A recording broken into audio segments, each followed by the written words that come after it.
Bismillahirrahmanirrahim. Assalamualaikum warahmatullahi wabarakatuh. Alhamdulillah, wassalatu wassalamu ala rasulillah wa ala alihi wa ashabihi wa ba'du. Dan bersyukur kepada Allah atas segala nikmat yang telah Allah berikan kepada kita. Kemudian salawat dan salam semoga senantiasa tercurah kepada Nabi Muhammad SAW, kepada keluarga dan para sahabatnya. Kita berharap dan berdoa kepada Allah agar Allah mengokohkan kita di atas sunnah hingga hari kiamat nanti.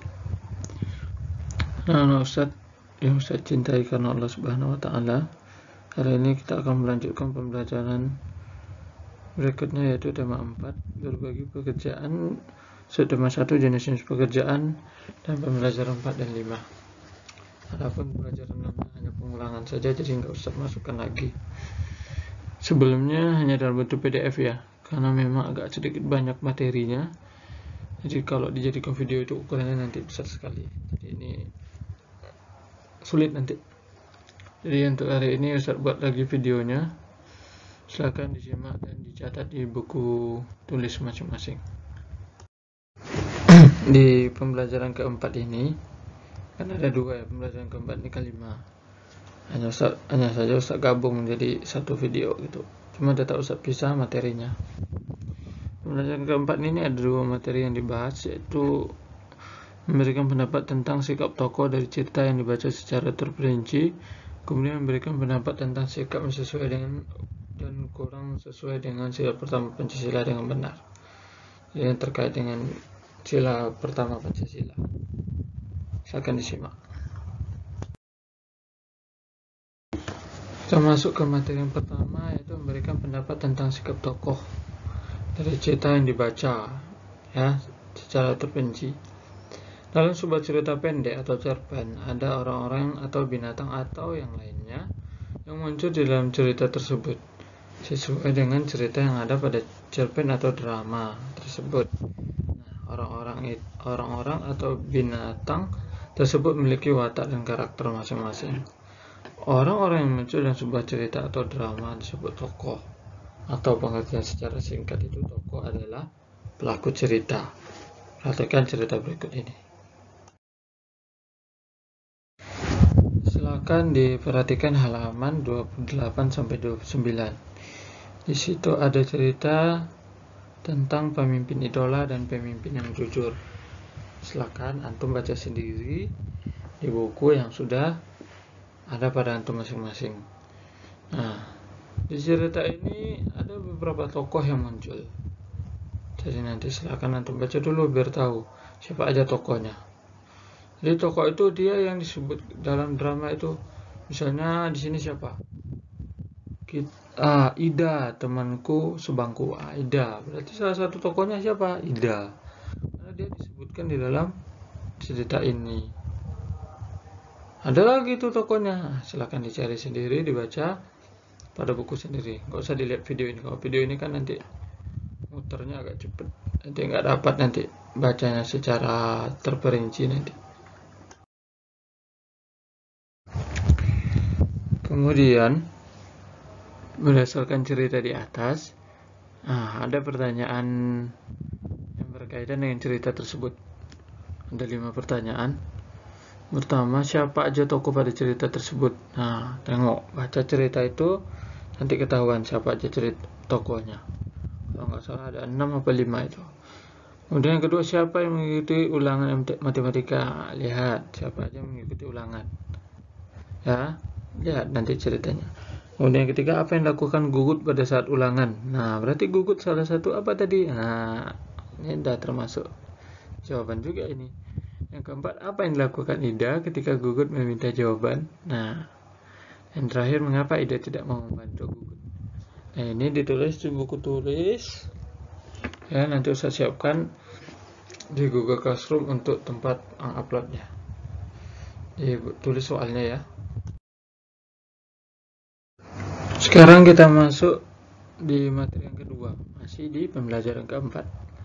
Memberikan pendapat tentang sikap yang sesuai dan kurang sesuai dengan sila pertama Pancasila. Sila pertama Pancasila kan berbunyi ketuhanan yang Maha Esa. lambangnya bintang. Kalau sila kedua lambangnya apa? Pantai. Yang ketiga pohon beringin. Yang keempat banteng. Yang kelima padi dan kapas. Kalau ada muncul soal nanti tiba-tiba yang ditanya sila keempat, apa sila keempat bunyinya? Satu ketuhanan yang Maha Esa, dua kemanusiaan adil dan beradab, tiga persatuan Indonesia, empat kerakyatan yang dipimpin oleh hikmah, kebijaksanaan dan permusyawaratan perwakilan. Permusyawaratan. Jadi salah satu makna yang terkandung dalam sila keempat itu bermusyawarah. Nah, seperti itu.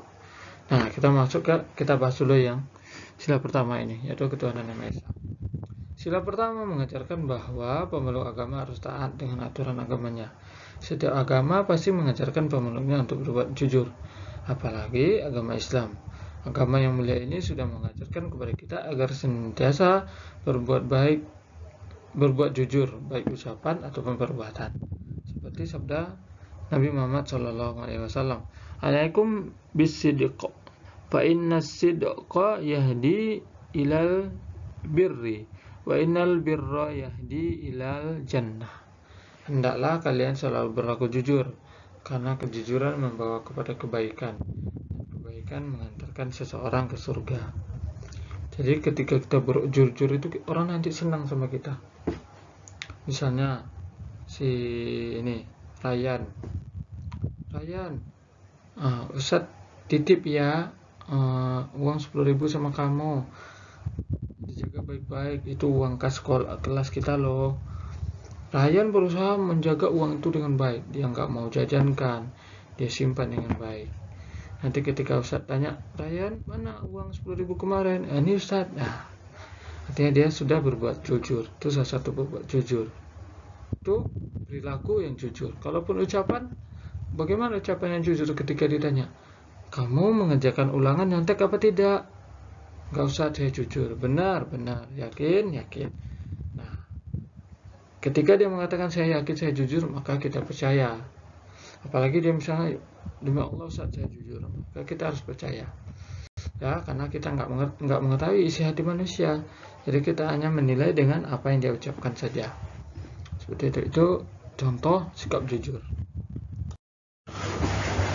Kemudian lanjutan dari slide sebelumnya, nilai-nilai yang terkandung dalam Pancasila.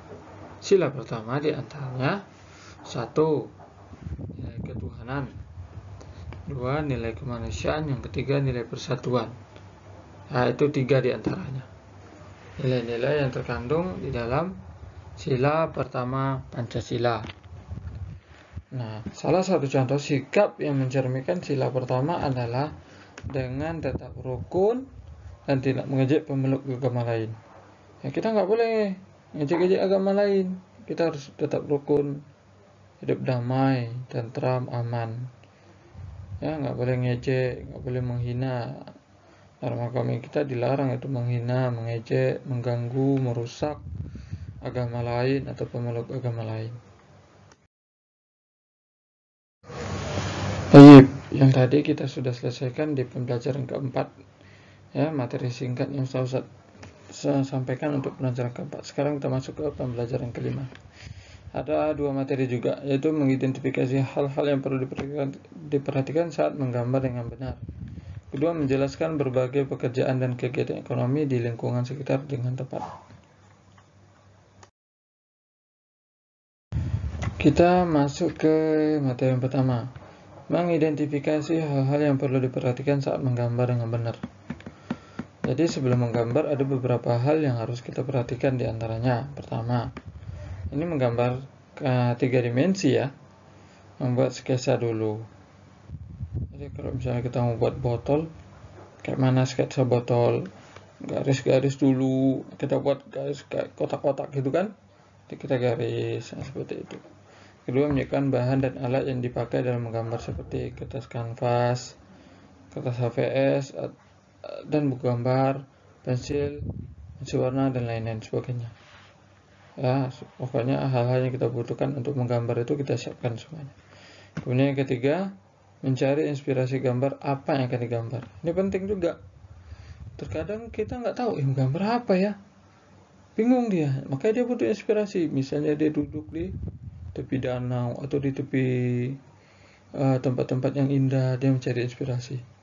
Karena dengan melihat inspirasi akan terbuka ide-ide yang baru tentang apa yang akan dia lakukan. Masih ingatkah kamu pada pembelajaran sebelumnya ada karya seni yang dilakukan dengan cara teknik tempel seperti kolase, montase, dan mozaik. Berbeda dengan teknik 3 dimensi. Kalau menggambar 3 dimensi kan dia nggak menempel, tapi dia langsung menggunakan pensil cara langsung pada kertas-kertas, baik kertas kanvas, kertas HVS, atau pada buku gambar. Ya. Kemudian seni rupa juga ada yang 2 dan 3 dimensi. Contoh seni rupa 2 dimensi yaitu kolase, montase, dan mozaik. Ya, itu 2 dimensi. Adapun yang 3 dimensi itu adalah seni ukir.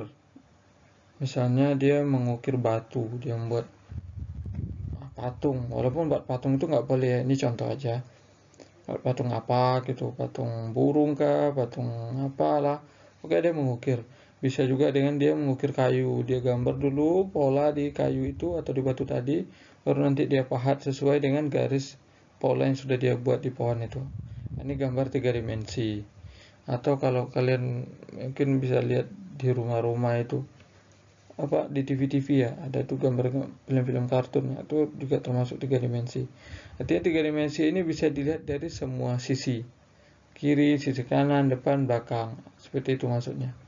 Dia berbentuk dia, itu gambar 3 dimensi seperti itu. Kemudian materi yang kedua yaitu menjelaskan berbagai pekerjaan dan kegiatan ekonomi di lingkungan sekitar dengan tepat. Di dalam lingkungan sekolah ada beberapa jenis pekerjaan dan kegiatannya. Contohnya, guru, kegiatannya apa? Mendidik dan mengajar. Cleaning service, kegiatannya apa? Menjaga sekolah agar tetap bersih, membersihkan lingkungan, ya, merawat kebun, atau cleaning service seperti yang kalian lihatlah di sekolah kita. Kemudian ada security. Security apa kegiatannya? Menjaga sekolah agar tetap aman, nanti jangan sampai ada maling masuk, atau ada yang buat onar. Itu security yang mengamankan. Kemudian ada penjaga kantin, ya dia yang menjual makanan. Nah, kalau misalnya pembelajarannya langsung ke sekolah kan biasanya kita ada jam istirahat ke kantin makan, seperti itu.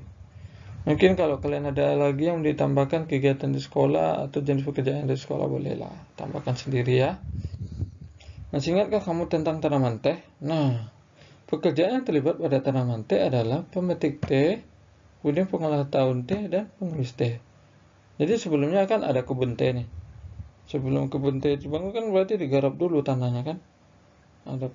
Digarap tanah, setelah itu ditanami. Setelah itu baru udah tumbuh dia, baru dipetik tehnya, kemudian diolah daun tehnya, baru langsung dikemas tehnya. Jadi salah satu jenis pekerjaan yang lain adalah, ini teh ada di sekolah tadi, ada yang kebun teh, yang terakhir itu tentang arsitek. Jadi salah satu jenis pekerjaan yang lain itu arsitek, yang pekerjaannya adalah mendesain atau merancang bangunan di lingkungan. Jadi tugas arsitek itu, salah satu pekerjaan arsitek itu mendesain bangunan, seperti misalnya ada gedung-gedung pencakar langit, itu didesain dulu sama arsitek itu. Ini modelnya seperti ini, nanti ini fondasinya seperti ini, nanti kalau ada angin kira-kira bagaimana, nanti dia arsitek itu yang buat bangunan itu, bagaimana bangunan itu kuat, kokoh, kalau ada gempa misalnya dia masih kuat, kalau ada angin kencang dia masih kuat. Nah, itu salah satu pekerjaannya arsitek. Alhamdulillah, demikianlah materi yang singkat ini. Semoga memberikan manfaat bagi antum semuanya. Dan ingat ya, materi yang saya sampaikan ini dipelajari dengan baik-baik, diputar ulang-ulang agar apa? Agar paham, agar ingat. Kenapa? Karena banyak sekali kisi-kisi materi-materi penting yang Ustaz masukkan ke sini yang muncul nanti di PH hari Kamis besok. Jadi jangan sampai lupa, supaya nilainya bagus. Ya, kemudian materi kemarin yang hari Senin itu juga dipelajari yang dalam bentuk PDF, agar besok hari Kamis PH itu nilainya bagus. Ya, hari Kamis tanggal 15 Oktober itu kita PH tema 4 subtema 1. PH kelas buku, nggak boleh lihat buku. Ya, harus jujur. Seperti pada materi sebelumnya itu. Kita tutup dengan doa kafaratul majelis. Subhanakallahumma bihamdika asyhadu an la ilaha illa anta astaghfiruka wa atubu ilaik. Assalamualaikum warahmatullahi wabarakatuh.